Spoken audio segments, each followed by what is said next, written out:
नमस्कार दोस्तों, स्वागत है आप सभी का आपके अपने चैनल संस्कृत ज्ञान भारती पर।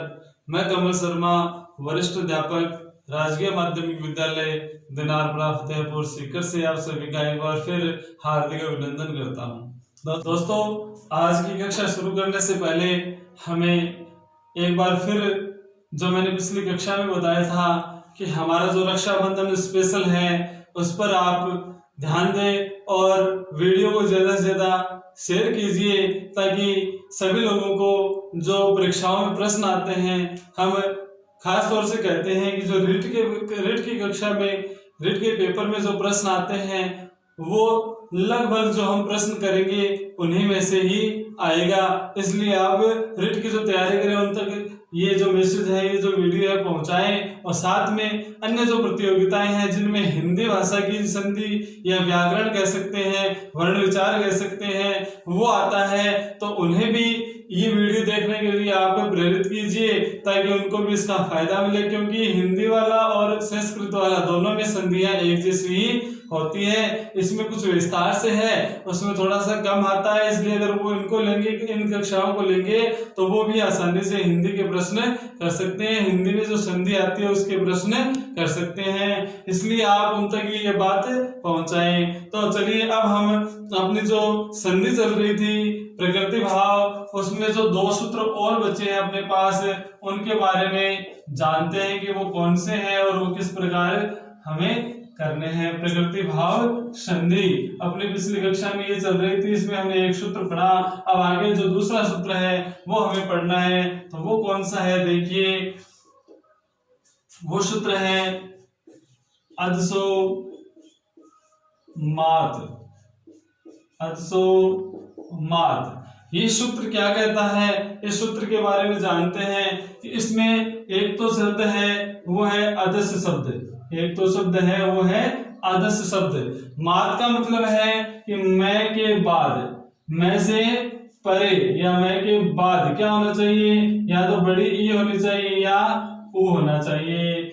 आदर्श शब्द में मैं आएगा और मैं के बाद में आपको क्या करना है, या तो बड़ी ई हो या बड़ा ऊ हो, तो वहां हमें प्रकृति भाव संधि माननी है, प्रकृति भाव संधि करनी है। या इस प्रकार आपको पूरा याद नहीं होता तो अपने को दो शब्द याद रखने हैं। कौन कौन से, एक तो शब्द होता है अमी और एक शब्द होता है अमु। अमी और अमु, ये दो शब्द अपने को याद रखने हैं कि प्लस से पहले तो या तो अमी हो या अमु हो, और उसके बाद में हमारे पास कोई भी स्वर लिखा हुआ है, उसके बाद क्या होना चाहिए, कोई भी स्वर, तो अपने को वहां पर प्रकृति भाव संधि करनी है। प्लस से पहले अमी या अमु और उसके बाद कोई भी स्वर, तो अपने को वहां प्रकृति भाव संधि करनी है। कैसे, तो अमी प्लस हम बात करें, उदाहरण ले तो अमी प्लस ईसहा, अमु प्लस आगच्छताम, अमी प्लस ईसहा, अमु प्लस आगच्छताम, ये हम उदाहरण लेते हैं दो। तो इन उदाहरण के द्वारा हम जाने कि ये जो संधि कैसे होती है। मैंने पहले भी बताया पिछली कक्षा में कि भाई प्रकृति भाव संधि में हमें कुछ परिवर्तन नहीं करना, सिर्फ प्लस को हटाना है। प्लस को हम हटा देते हैं तो हमारे संधि पद बन जाएगा। कैसे, तो इसमें हमें क्या करना है, अमी लिखना है और इसके आगे प्लस हटा के ईसाहा शब्द लिखना है, अपना पद बन गया। ऐसे ही हमें क्या करना है, अमू लिखना है और आगस्ताम लिखना है, अपना पद बन गया, अपनी संधि बन गई। सिर्फ हमें इसमें पहचान करनी है कि प्रकृति भाव संधि है या नहीं। उसके लिए हमें ये अमी और अमू ये दो शब्द याद रखने हैं। अदसो मात सूत्र सिर्फ इतना ही कहता है कि अमी और अमू के बाद कोई भी स्वर आ जाए तो हमें प्रकृति भाव संधि करनी है। इसके बाद हम जो अगला है हम वो सूत्र पढ़ते हैं, वो कौन सा है, तो देखिए इसमें जो तीसरे नंबर में सूत्र आता है वो कौन सा है, एक बार फिर देखते हैं। नंबर 3 का वो है निपात एक जनान। निपात एक जनान, इसमें क्या है, निपात एक संज्ञा है। निपात क्या है, एक संज्ञा। इस निपात के अंदर स्वर आते हैं। स्वर कितने होते हैं? 11। और निपात स्वर है कैसे? एक। देखिए इसमें क्या है? एक। फिर आता है ए और च। जय का जो संधि विच्छेद करेंगे तो क्या हो जाएगा? अच। जसत्व संधि होती है। इसके बाद क्या है? अन। और उसके बाद क्या है? आंग। ये इसमें कुछ शब्द है। देखिए निपात एक जन्नांग, ये सूत्र जो क्या कहता है कि निपात संज्ञा में जो स्वर आते हैं, कौन से स्वर आते हैं? जो सिर्फ अकेले हों, एक स्वर वाले, एक अच यानी एक स्वर वाले, और उनमें भी हमें जो आ है उसको अन यानी छोड़ना है। आ स्वर को छोड़ करके एक स्वर वाले जितने भी अपने स्वर है या निपात संज्ञक वर्ण है, उनके बाद कोई भी स्वर आ जाए, उनके बाद में कोई भी स्वर आ जाए तो वहां पर भी हमें क्या करना है? प्रकृति भाव संधि माननी है। किस प्रकार? उदाहरण के द्वारा आसानी से समझ में आए तो देखिए, एक स्वर वाले यानी सिर्फ एक ही स्वर होगा, इस प्रकार का कोई उदाहरण हो, जैसे ई है, ऊ आ गया, वैसे ही हम एक और उदाहरण ले ऊ का। तो अब ये अकेले स्वर है, अकेला स्वर लिखा हुआ है, उसे निपात संज्ञक स्वर कहते हैं। उसमें भी हमें आंग को छोड़ना है। ये जो पूरा सूत्र है उसकी व्याख्या क्या है? निपात का मतलब निपात संज्ञक, एक का मतलब एक, अच का मतलब स्वर, अन का यानी छोड़कर, आंग यानी आ को छोड़कर एक स्वर वाले जितने भी स्वर हैं उन्हें हम निपात संज्ञक कहते हैं। और उसके बाद में कोई भी स्वर आ जाए तो वहां प्रकृति भाव संधि माननी है। जैसे हमें कह दिया कि ई इंद्र है, उ उमेश है, ई इंद्र है, उ उमेश है। फिर हम तीसरा उदाहरण लें, उ उत्तिष्ठ है, ओ उत्तिष्ठ है। ये हम कुछ उदाहरण देखें कि भाई ई के बाद स्वर आ गया, ऊ के बाद स्वर आ गया, ऊ के बाद स्वर आ गया, तो हमें क्या करना है? इसमें प्रकृति भाव संधि मानने। इस प्रकार के उदाहरण आए तो उस निपात एक जन्नांग के आधार पे हम इसमें प्रकृति भाव करें तो इसका हमें प्लस हटाना है, कुछ नहीं करना, सीधा लिखना है ई इंद्र है, ऊ उमेश है, ई इंद्र है, ऊ उमेश है, ओ उत्तिष्ठ है। इस प्रकार अपना जो संधि पद है वो बन जाएगा। ये अपनी संधि है प्रकृति भाव। ये प्रकृति भाव संधि आज यहाँ पे समाप्त होती है। इस प्रकृति भाव के साथ में जो अपने अच संधि है या हम कह सकते हैं स्वर संधि है वो भी पूरी होती है। इस अच या स्वर संधि में जो मुख्यतः हम 5 संधियां पढ़ते हैं उन्हीं में से लगभग प्रश्न आते हैं, प्रश्न इनमें से भी आते हैं, इसलिए हमें 8 संधियां पढ़नी है। जो हिंदी की तैयारी कर रहे हैं उन्हें सिर्फ 5 संधियां ही पढ़नी है, उनको आगे पढ़ने की आवश्यकता नहीं है, वो 5 संधियां पढ़ लें तो बहुत है। लेकिन जो संस्कृत भाषा का चयन करते हैं उन्हें ये 8 संधियां पढ़नी है जो हमने अभी तक पढ़ ली। अब हम जो आगे जो संधि है वो संधि पढ़ेंगे, कौन सी? हल, जिसे हम कहते हैं व्यंजन, हल या व्यंजन संधि, इसका हम अध्ययन करते हैं। हमने पढ़ा स्वर संधि की परिभाषा में कि स्वर संधि किसे कहते हैं, तो हमने पढ़ा कि स्वर के साथ में स्वर का ही मेल हो तो उसे हम क्या कहते हैं? स्वर संधि कहते हैं। लेकिन यहाँ क्या है, हमारे पास प्लस से पहले कोई व्यंजन आएगा, व्यंजन आएगा और प्लस के बाद चाहे हमारे पास स्वर हो चाहे व्यंजन, दोनों में से कोई भी हो सकता है, स्वर भी हो सकता है और व्यंजन भी हो सकता है। वहां हमें व्यंजन संधि माननी है। कह सकते हैं परिभाषा के तौर पर कि जब किसी व्यंजन के साथ स्वर या व्यंजन का मेल हो और उनमें से किसी भी वर्ण में विकार उत्पन्न हो जाए, परिवर्तन आ जाए, तो उसे हम व्यंजन संधि कहते हैं। इस प्रकार हम इसकी परिभाषा कर सकते हैं। और सीधे शब्दों में समझे तो प्लस से पहले व्यंजन, प्लस के बाद स्वर या व्यंजन कोई भी हो, हमें क्या करना है? वहां पर व्यंजन संधि माननी है। अब व्यंजन के भी कुछ भेद हैं, उन भेदों को हमें पढ़ना है। तो सबसे पहले जो भेद हम पढ़ेंगे इसका, तो वो भेद हम पढ़ेंगे ष्टुत्व संधि। पहला जो भेद है वो पढ़ेंगे स्तुत्व संधि। इस भेद के बारे में जाने कौन कौन से इसमें नियम है, किस प्रकार इसके उदाहरण बनते हैं। देखिए स्तुत्व संधि हमें पढ़नी है। इसमें जो पहला सूत्र होता है हमारे पास वो कौन सा है, तो इसके बारे में जानने कि स्तुत्व संधि की जो व्याख्या करने वाला सूत्र है वो कौन सा है। तो इसका जो सूत्र है वो है स्तोह सुना स्तोह सुना सुह, ये इसका सूत्र है। स्तोह सुना सुह। ये सूत्र क्या कहता है, ये कहता है कि पहले हम बात करें इस सूत्र के हिसाब से कि से का मतलब तो हो गया से, और तो इसका मतलब है तय वर्ग।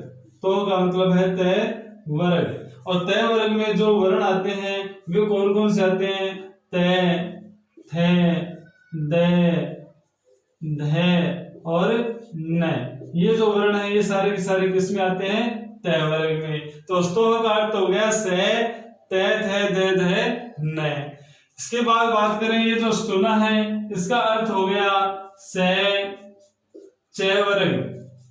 चौ का मतलब हो गया च वर्ग। अब च वर्ग में कौन कौन से वर्ण, च, छ, ज, झ और ये जो वर्ण है ये किस में आते हैं, च वर्ग में। फिर बात करें जो अंतिम सु है इसका मतलब, तो इससे पहले हम देखें कि हमारे पास जब संधि विच्छेद दिया हुआ है तो हमारे पास या तो से होगा या फिर तय वर्ग का कोई भी वर्ण होगा, और उसके साथ में हमें क्या मिलेगा, से, और उसके बाद च वर्ग का कोई भी वर्ण मिले, ऐसी स्थिति हमारे पास आए।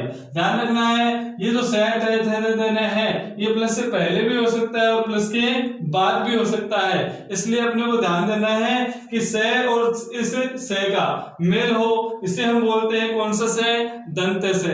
हमने उच्चारण स्थान पढ़े थे, उसमें हमने पढ़ा था, एक तो पढ़ा था इच्चु ईसानाम तालु। तो ये जो से है उसे हम तालु से बोलते हैं, इसलिए हम कहते हैं तालव्य से। और ये जो से है ये हमने पढ़ा था ऋतुलसानाम दंतहा, तो उसमें हमने पढ़ा कि ये जो से है वो दंतहा यानी दांत से बोले जाते हैं, इसलिए इसको हम दंत्य वर्ण कहते हैं। तो हम कह सकते हैं कि दंत्य से के बाद या पहले तालव्य से आ जाए या फिर च वर्ग का कोई भी वर्ण आ जाए तो हमें क्या करना है, इन वर्णों को ही बदलना है। इनमें से कोई भी वर्ण परिवर्तित नहीं होगा, ध्यान रखना है। बदलेगा कौन सा, ये पहले वाला, ये प्लस से पहले है या प्लस के बाद में हमें बदलना इसी को है, इसको नहीं बदलना है। तो कैसे, हम एक बार इसको थोड़ा सा लिख के देखते हैं कि हमारे पास क्या है, से, ते, थे, दे, ध और न। हमारे पास इनमें से कोई भी वर्ण हो, चाहे प्लस से पहले हो या प्लस के बाद, और उसके साथ में तालव्य से या च, छ, ज, झ या ये, इनमें से कोई भी वर्ण हो तो हमें क्या करना है, ये जो वर्ण है इनको परिवर्तित करना है। किसमें, स्तु में। ये जो आगे स्तु है इसका अर्थ क्या होता है, देखिए स्तो का अर्थ ये, सुना अर्थ ये हो गया। अब जो स्तु है इसका मतलब है हमें इनको परिवर्तित करना है। अगर हमारे पास से लिखा है तो हमें इसे इस से में यानी दंत्य से को तालव्य से में बदलना है। हमारे पास ते लिखा है तो उसे हमें च में बदलना है। थे लिखा है तो उसे हमें छ में बदलना है। द लिखा है तो उसे हमें ज में बदलना है। ध लिखा है तो उसे हमें झ में बदलना है, और न लिखा है तो उसे हमें य में बदलना है। यानी कहने का मतलब इसी को परिवर्तित करना है, इसको नहीं। कैसे, हम इसके कुछ उदाहरण जो है उसके द्वारा हम इसको पढ़ेंगे। जिससे हम बात करें, हमारे पास एक सामान्यतः उदाहरण देखते हैं, बाकी उदाहरण हम बाद में पढ़ेंगे। एक उदाहरण करके इसका हम देखते हैं कि हमारे पास क्या है, रामरस शब्द लिखा हुआ है, रामरस शब्द है। इसके बाद हमें एक शब्द आता है चिनौती, रामरस के साथ आता है चिनौती। अब हमें कहे कि इसका संधि पद बनाइए, तो हमारे पास क्या है, अंत में ये स आ रहा है, तो हमारे पास ये पहचान होगी कि हमारे पास स आ रहा है। उसके बाद हमें प्लस के बाद क्या आना चाहिए, तो स आना चाहिए, ये च वर्ग का कोई भी अक्षर आना चाहिए, तो हमारे पास च वर्ग का च लिखा हुआ है। तो हमें इसके संधि पद बनाते समय क्या करना है, अपने को राम तो लिखना ही है। अब ये स मैंने कहा बदलेगा, कैसे बदलेगा, तालव्य स में बदलेगा, तो हमें यहाँ क्या करना है, तालव्य स लिखना है, और आगे वाला जो पद है उसमें कुछ परिवर्तन नहीं करना। जैसे मैंने कहा कि इसमें कुछ परिवर्तन नहीं होगा, तो च का हमें क्या लिखना है, च लिखना है, और ई की मात्रा लगानी है, आगे शब्द बन गया नोती, तो अपना शब्द क्या बना, रामश्चिनोति। इस हिसाब से हमें इसकी संधियां करनी है, इसका संधि पद बनाना है, और संधि विच्छेद करें तो इसका उल्टा ध्यान रखना है कि स के बाद में अगर च आ रहा है, स के बाद में च आ रहा है, तो हमें क्या करना है, इस स को ही बदलना है, और इसके तुरंत बाद प्लस का चिन्ह लगाना है। बदलना कैसे है, अब इसको विच्छेद करना है तो उल्टा कर दो, इस स को इसमें बदल दो, तालव्य को दंते में बदल देते हैं। अब इसके जो अन्य उदाहरण है वो हम अब आगे करके देखते हैं। देखिए कुछ उदाहरण देख के हम समझ सकते हैं कि यह संधि किस प्रकार बनाई जाएगी। तो हम इसके कुछ उदाहरण देखते हैं। देखिए हमारी जो संधि चल रही है वो शुत्व संधि है, उसके कुछ उदाहरण हम पढ़ते हैं। शुत्व संधि, देखिए इसका जो हम पहला उदाहरण पढ़े उसमें हम क्या करेंगे, संधि पद बनाते हैं। तो हमारे पास शब्द है हरिहि प्लस हरिहि नहीं हरीश, हरीश प्लस शते, हरीश प्लस शते, ये अपना पद है। दूसरा हमारे पास पद है सत प्लस चित्त, सत प्लस चित्त। उसके बाद हमारा जो उदाहरण है वो है सत प्लस चरित्रम, सत प्लस चरित्रम, सत प्लस चित्त, सत प्लस चरित्रम। फिर हम बात करें यज प्लस न है, फिर हम आगे बात करते हैं इसका उदाहरण का कि उद प्लस ज्वल है, उद प्लस ज्वल है। फिर हम बात करें कश्चित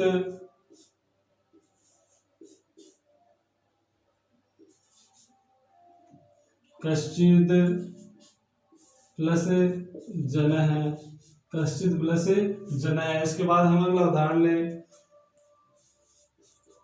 सद प्लस जन है।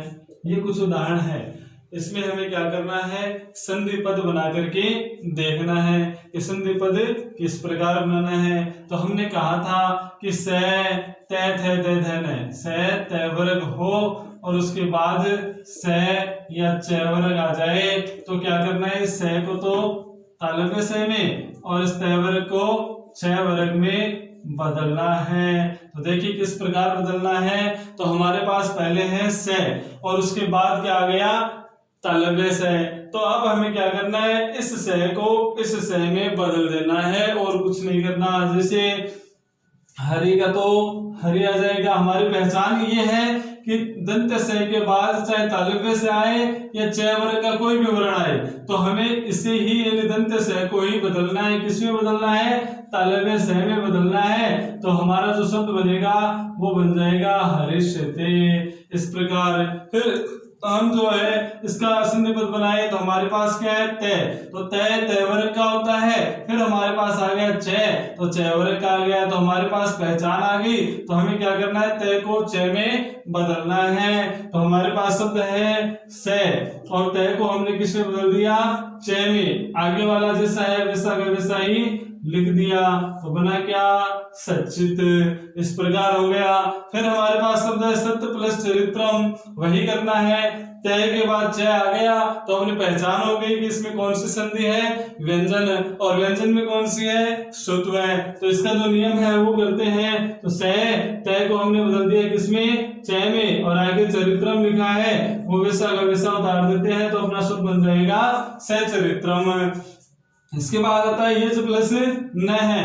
अब हमने कहा कि तय वर्ग होना चाहिए। तो तय वर्ग का जो वर्ण है वो कहा गया प्लस के बाद। ध्यान देना है, तय वर्ग का वर्ण प्लस के बाद या पहले कहीं भी हो, हमें परिवर्तित इसी को करना है, चय वर्ग का वर्ण नहीं बदलेगा।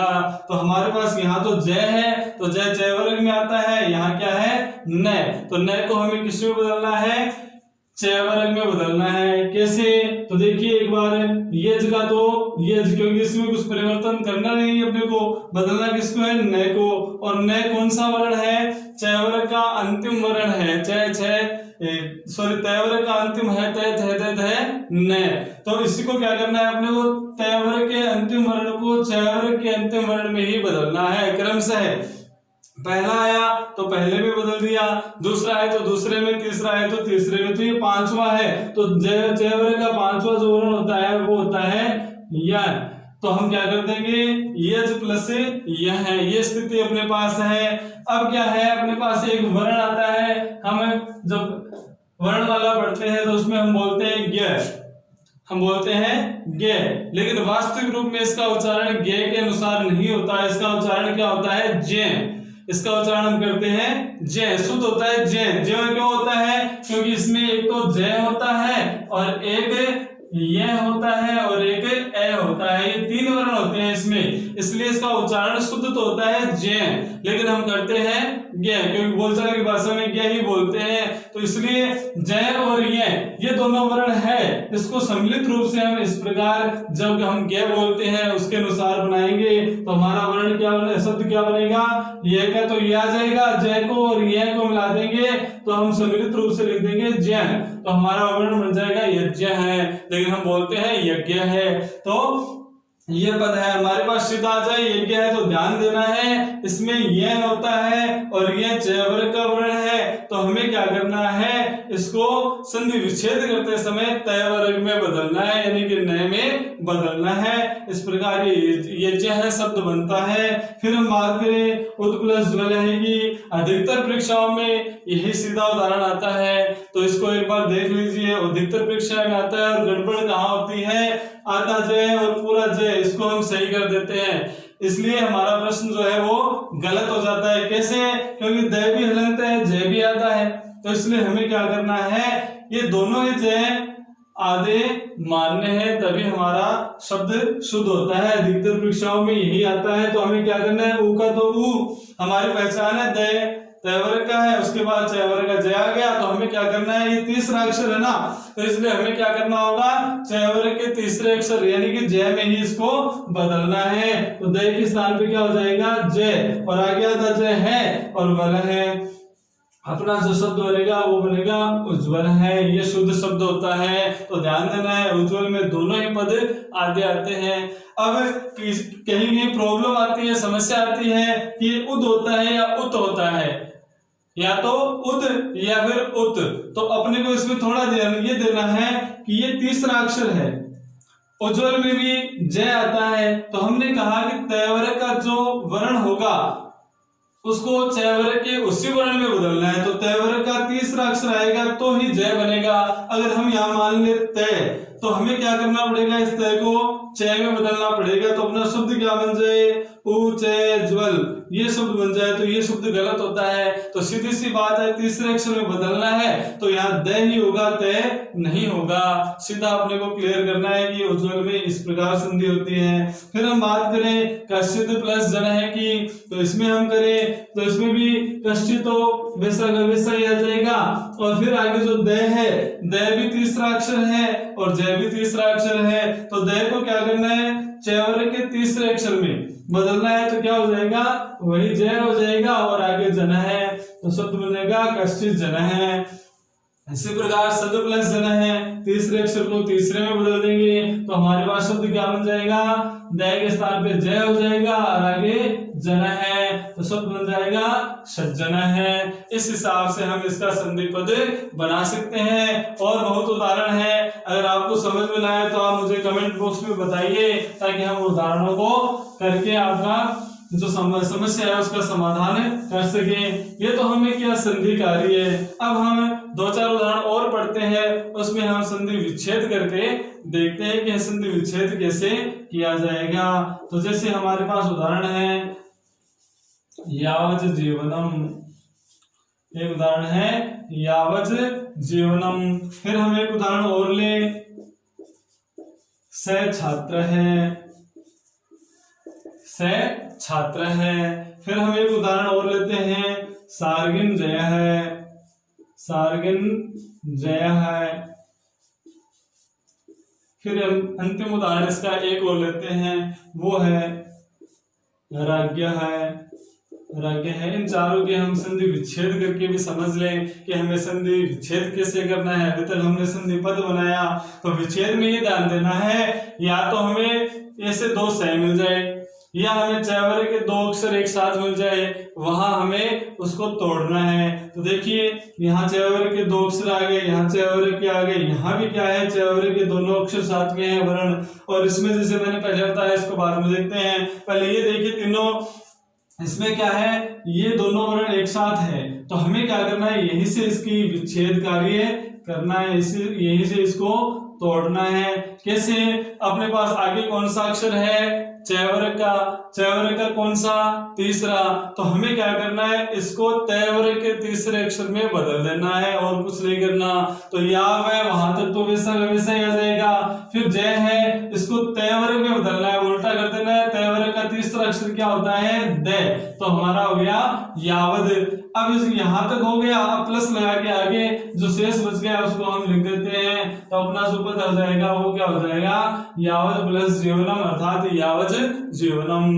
फिर हम बात करें सछात्र है, यहाँ इसकी हमें पहचान होती है, तो वही करना है। चैवर का पहला अक्षर आ रहा है, तो अपने को यहाँ क्या करना है, तैवर का पहला अक्षर लिखना है, तो बनेगा क्या, सत।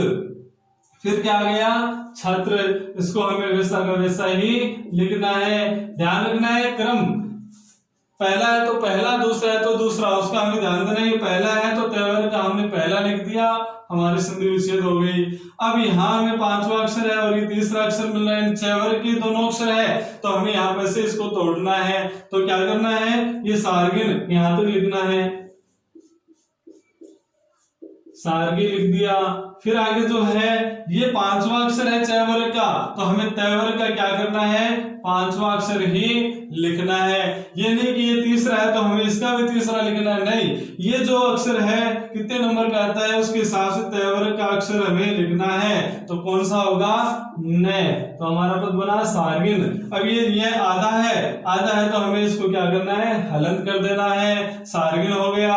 उसके बाद हमें क्या करना है, शेष क्या बचा, जय है, तो हम इस जय को यहाँ लिख देते हैं। तो शब्द क्या बन गया, सार्गिन प्लस जय है।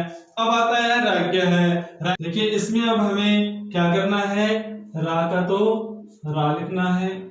फिर इस गे में जय और ये होते हैं, तो हमें क्या करना है, मैंने पहले भी बताया, तैवर को ही बदलना है, चैवर को नहीं बदलना।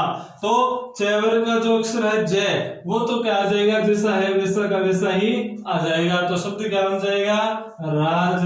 अब आगे जो ये है, इस ये यानी कि चैवर का, इसे हमें अब क्या करना है, संधि विच्छेद के हिसाब से तैवर्ग में बदलना है। तो अपने पास पद क्या आ जाएगा, राज प्लस न है, अपना शब्द क्या बना, राज्ञ है। तो हम इसका संधि बनाएंगे तो फिर वही न का क्या हो जाएगा, ये, और सम्मिलित रूप से लिखेंगे तो ज्ञ है, तो हम कर देंगे राज्ञ है। इस हिसाब से अपनी ये जो हर संधि है वो होती है। अब इसमें एक अपवाद सूत्र है, वो और हमें अभी पढ़ना है कि इसका जो अपवाद है वो क्या है। देखिए इसका जो अपवाद सूत्र है वो देखते हैं कि अपवाद सूत्र कौन सा है।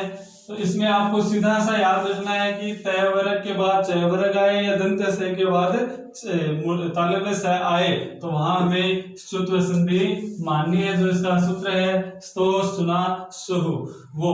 और इसका जो अब हम बात करेंगे, इसमें एक अपवाद सूत्र है। तो अपवाद सूत्र छोटा सा है, कोई बड़ी बात नहीं है, सीधा सा आपको याद रखना है, कोई ज्यादा बड़ा नहीं है। तो कौन सा है, देखिए ये सूत्र है 7, बस ये इतना सा सूत्र है। और ये क्या कहता है कि यदि से के बाद तय यानी कि तय वर्ग में सम्मिलित सारे अक्षर कौन कौन से, तय, थे, द और न, इनमें से कोई भी वर्ण आए, इसके बाद